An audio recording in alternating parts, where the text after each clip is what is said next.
நடிகர் விஜய்க்கு நான் ஒரு பெரிய ஒரு ஒரு வேண்டுதல் வைக்கிறேன். ஏன்னா இவரு பேரரசும் விஜயும் சேர்ந்து பண்ண படங்கள் தான் மிகப்பெரிய வெற்றி. விஜய் திருப்பி அந்த கூட்டணி சேரணும் அப்படின்னு என்னுடைய விருப்பம். வேற ஒண்ணும் இல்லை. இது வந்து பேரரசுக்காக உங்களுக்காக சொல்றேன். நீங்க அந்த திருப்பாச்சியும் சிவகாசியும் விஜய வந்து அடுத்த கட்டத்துக்கு எடுத்துட்டு போன ஒரு படம், 2 படங்கள். இந்த 2ஐயும் பண்ணது இவங்க. விஜயோட 150 விஜய் 147 148 உங்க பேர்ல வர வேண்டாமா? இது எப்படி மிஸ் பண்றாங்க நடிகர்கள்? தப்பு இல்லையா? நம்மளை வளர்த்து மிகப்பெரிய அளவுக்கு தூக்கி விட்ட ஒரு இயக்குனரையும் ஒரு இசையமைப்பாளரையும் சேர்ந்து கூட்டு போறதுதான் நம்ம தமிழர் பண்பாடு.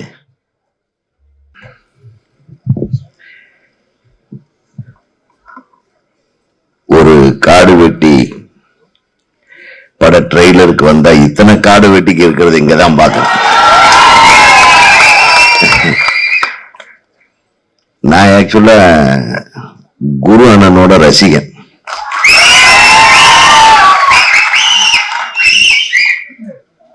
இப்ப இவங்க எல்லாம் இந்த மாதிரி வேகமா எடுக்கிறாங்களா? அந்த டைம்ல நம்ம வந்த டைம்ல அவ்வளவு வேகமெல்லாம் எடுக்க கூடாதுன்னு கொஞ்சம் அப்படியே சாஃப்டா, ஒரு ரொம்ப எமோஷனலா எடுக்க முடியாது அப்படின்ட்டு. கிட்டத்தட்ட இதே கதை தான் சின்ன கவுண்டர். அதை எடுத்து நான் பட்ட பாடு இன்னைக்கு வரல என்னை வச்சு செய்யறாங்க. இந்த ட்ரெண்ட் ஆரம்பிச்சு விட்டதே நான் தான். இன்னைக்கு எல்லாருமே நம்ம திட்டிட்டு இருக்காங்க. சொன்னேன் ஆரம்பிக்கலன்னா அடக்க முடியாது. அடங்க மாட்டாங்கல்ல. என்ன சொல்றீங்க? அதுலயும் காதலுக்காக சின்ன கவுண்டர் பழிய ஏத்துக்குவாங்க. இந்த சின்ன கவுண்டர் படமே பாத்தீங்கன்னா ஒரு உயர்ந்த காதல் கொச்சப்படுத்துற காதலா மாறும்போது அந்த பொண்ணை காப்பாத்துறதுக்காக தானே பழிய சுமப்பார். அதுதான் சின்ன கவுண்டர். இதெல்லாம் பேசிட்டே இருந்தாங்க. நானும் கோர்ஸ் இந்த படம் தம்பி சோலை ஆறுமுகம் பேரை பாருங்க. சோலைன்னு வச்ச, சோலைன்றது வேற, காடு வேற கிடையாது, 2 ஒண்ணுதான். காட்டுக்கும் சோலைன்னு பேரு. ஏன்னா சோலை என்றது ஒரு ஆர்கனைஸ்டான செடிகள் இருக்கிற இடம். அதே அன்ஆர்கனைஸ்டா மரங்கள் இருந்ததுன்னா அதுக்கு பேர் காடு இல்லையா? ஆறுமுகம்னு எதுக்கு பேர் வச்சிருக்காருன்னு இப்பதான் புரியுது. 6 பேர்த்த புடிச்சுங்க தயாரி பண்ணியிருக்காரு. அது உன் பேருக்குள்ளேயே இருக்குதா? அதுதான் உனக்கு உறுதுணையா இருந்திருக்கு. 6 ப்ரொடியூசர்களை ஒண்ணு சேர்த்திருக்காப்லன்னா இந்த பையன் எவ்வளவு திறமை. ஆறுமுகமே. அப்புறம் இன்னொரு விஷயம் நம்ம பேரரசு சொல்லும் போதுதான் எனக்கு தெரியுது, இவரு எனக்கு கொள்ளு பேர. ஏன்னா பேரரசுக்கு பேர, எனக்கு வந்து தரணி அசிஸ்டன்ட், தரணிக்கு பேரரசு அசிஸ்டன்ட், பேரரசுக்கு படவா நந்து அசிஸ்டன்ட், அவருக்கு இவர் அசிஸ்டன்ட். இவர் யாரு? கொள்ளு பேரன். கொள்ளு பேரனுக்கு ஒரு கைத்தட்டு. அதனாலதான் தாத்தாவை கடைசியா கூப்பிடு.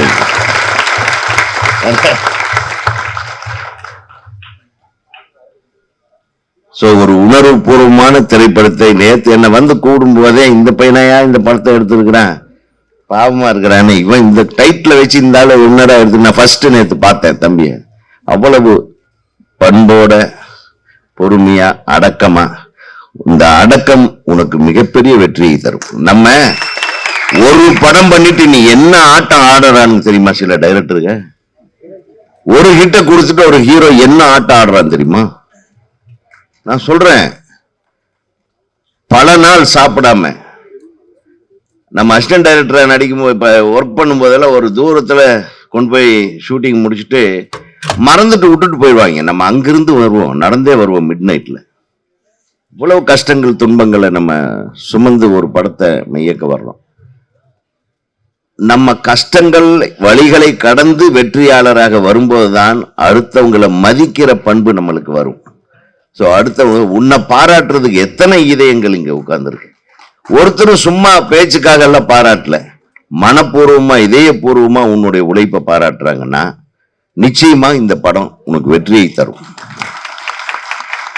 ஏன்னா எனக்கு ரொம்ப நாள் கழிச்சு இந்த மாதிரி ஒரு ஃபங்க்ஷன்ல ஒரு இதயபூர்வமா ஒரு இயக்குனரை பாராட்டுறத பார்த்திருக்கேன். அதுக்காக தான் நானும் பொறுமையா உட்காந்து யார் யார் என்ன பேசுறாங்கன்னா, நீ இவங்க ஓவரா பேசுறாங்கப்பா, நீ ஜாக்கிரதையாது, இனிமேல் 4 ஆளு கூட தான் போகணும் வெளியே, எல்லாம் வருவீங்களா, பக்க பலம், சிக்கல் வந்துடக்கூடாது பாரு. பேர ஒருத்தர் மிரட்டிட்டு போறாரு, இந்த படத்துக்கு பின்னாடி நீ வந்து ரொம்ப அப்படின்றாரு டைரக்டரு. இது என்னமோ இருக்குடான்ற மாதிரி ஒரு பிரச்சனை இருக்கக்கூடாது. பிரச்சனையை தீக்கிற விஷயத்தை தான் காடு வெட்டியார் பண்ணார். ஆனா ஒரு சின்ன கவுண்டர்ல விஜயகாந்த் வந்து ஒரு வேகமான விஜயகாந்த சாஃப்டா ஹேண்டில் பண்ண வச்சோம். இங்க இந்த வேகத்தாலேயே நீ ஹேண்டில் பண்ண வச்சிருக்க. மாப்பிள்ள இருக்கானே ஆர்.கே. சுரேஷ், சாதாரணமான அல்ல, மிகப்பெரிய நடிகன். அவன் விசித்திரன் ஒரு படம் பார்த்தேன், நீங்க அதாவது பார்த்துருக்கீங்களோ இல்லையே தெரியல, நீங்க அந்த படத்தை ஒரு முறை பாருங்க. எக்ஸ்ட்ராடினரி பர்ஃபார்மன்ஸ், எவ்வளவு நடிப்பு திறமை, அதுக்கு அப்படியே மாறி இதை பண்ணியிருக்கான் போல் பாரு. பயமா இருக்கு. ஒரு ரஜினி இல்ல 9 ரஜினி உள்ளுக்குள்ள இருக்கான் மாப்பிள்ள. அதாவது யாருக்கு வந்து அதிகம் வந்து நம்ம மேல சில தப்பான விஷயங்களை தூத்தி நம்மளை மட்டம் தட்ட நினைக்கிறாங்க. என்ன எதுக்காக தெரியுமா? ஐயோ இவன் வளர்ந்துட்டா இந்த இடத்தை எவனுமே பிடிக்க முடியாதுன்ற காரணத்தினாலதான் நம்ம மேல சாணி அரைப்பானுங்க. புரியுதா? வெற்றி பெற போகிறவன் மட்டும்தான் அதிக விமர்சனத்துக்கு ஆளவன். சோ எத்தனை விமர்சனம் வந்தாலும் அத்தனையும் தகர்த்தெறிந்து என் மாப்பிள்ள நம்பர் 1 வருவான். அதெல்லாம் எந்த அளவு சந்தேகம் கிடையாது. நான் அவரை புகழ்றது என்ன நானே புகழ்ந்துக்கிற மாதிரி. அவன் அடிச்சா 60 அடி தூரம் போய் விழுவாங்க, அவன் நடிச்சா எல்லாரும் இதயமும் விழும். அவ்வளவுதான்.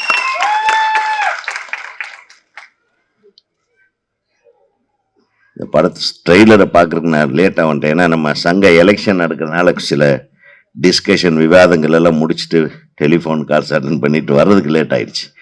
நான் நிச்சயம் பார்க்குறேன். இசையமைப்பாளர் அந்த தம்பி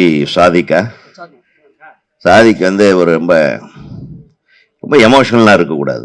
பாட்டில் தான் எமோஷன் இருக்கணும். நீங்கள் எமோஷனலாக இருந்து 2 பேரும் சண்டை போட்டுக்கிட்டோம், அதெல்லாம் பெருமையான விஷயம் இல்லை. சண்டை போடலன்னா நல்ல விஷயம் வராது. சண்டை போட்டதுனாலதான் காடு வெட்டியே உருவானார். நீ சண்டை போட்டதுனால ஒரு மிக சிறந்த பாடலை கொடுக்க முடியுது. அப்ப அதை வந்து சண்டை இல்லாம வந்து ஸ்ரீகாந்த் தேவா வந்து அது பெருமையா சொல்றான் பாருங்க. சண்டை போல எடுத்துக்காம ஒரு இசையமைப்பாளர் இன்னொரு இசையமைப்பாளரை புகழ்றது இன்னைக்குதான் நான் பார்த்திருக்கேன். அது என் தம்பிக்கு அவ்வளவு ஸ்ரீகாந்த் தேவாவோட உடம்பு தான் பெருசுன்னு நினைச்சேன். நான் அவன் மனசு ரொம்ப ரொம்ப பெருசு. இதயபூர்வமா அவன் யாரையுமே நான் எந்த வாய்ப்பும் கொடுக்கல. நான் அவங்க அப்பாவும் சிலது ட்ரை பண்ணோம். ஆனா அவ்வளவு அன்பு பாசம். அண்ணன் உள்ளன்போட, அதாவது மனசுக்குள்ள ஒண்ணு வச்சு வெளியே ஒண்ணு பேசுற குணம் தம்பி கிட்ட கிடையாது. உண்மையிலுமே அவர் எங்கேயோ இருந்திருக்க வேண்டியது. இன்னைக்கு நடிகர் விஜய்க்கு நான் ஒரு பெரிய ஒரு வேண்டுதல் வைக்கிறேன். ஏன்னா இவரு பேரரசும் விஜயும் சேர்ந்து பண்ண படங்கள் தான் மிகப்பெரிய வெற்றி. விஜய் திருப்பி அந்த கூட்டணி சேரணும் அப்படின்னு என்னுடைய விருப்பம். வேற ஒண்ணும் இல்லை. இது வந்து பேரரசுக்காக உங்களுக்காக சொல்றேன். நீங்க அந்த திருப்பாச்சியும் சிவகாசியும் விஜய வந்து அடுத்த கட்டத்துக்கு எடுத்துட்டு போன ஒரு படம், 2 படங்கள். இந்த 2ஐயும் பண்ணது இவங்க. விஜயோட 150 விஜய் 147 148 உங்க பேர்ல வர வேண்டாமா? இது எப்படி மிஸ் பண்றாங்க நடிகர்கள்? தப்பு இல்லையா? நம்மளை வளர்த்து மிகப்பெரிய அளவுக்கு தூக்கி விட்ட ஒரு இயக்குனரையும் ஒரு இசையமைப்பாளரையும் சேர்ந்து கூட்டு போறதுதான் நம்ம தமிழர் பண்பாடு. நான் சொல்றது உங்களுக்கு புரியும் நினைக்கிறேன். சில டைம்ல பண்பாடுகளை மறந்து விட்டால் அது நமக்கு திருப்பி அடிக்கும்.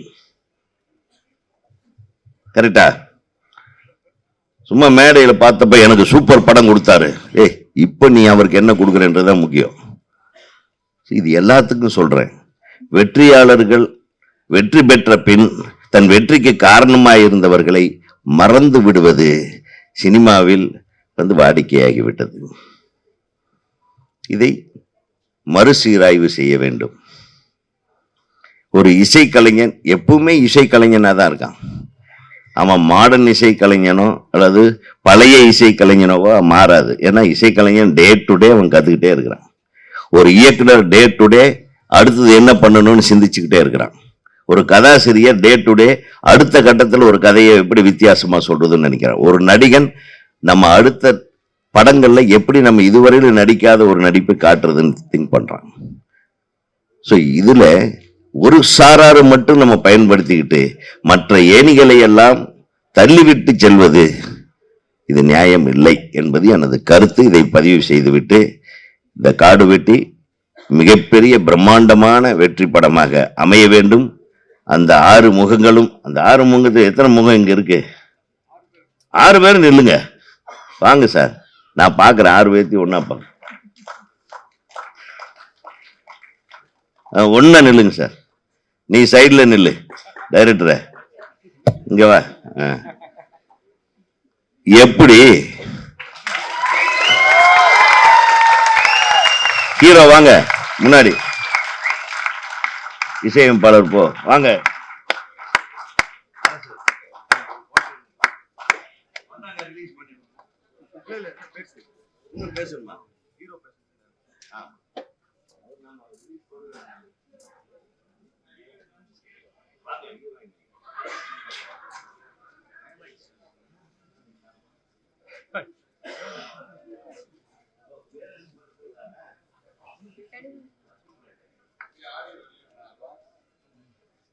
பேசணும், நீங்க பேசணும்.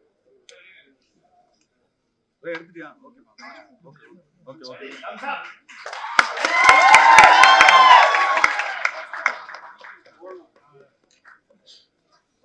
சார் வாங்க சார்.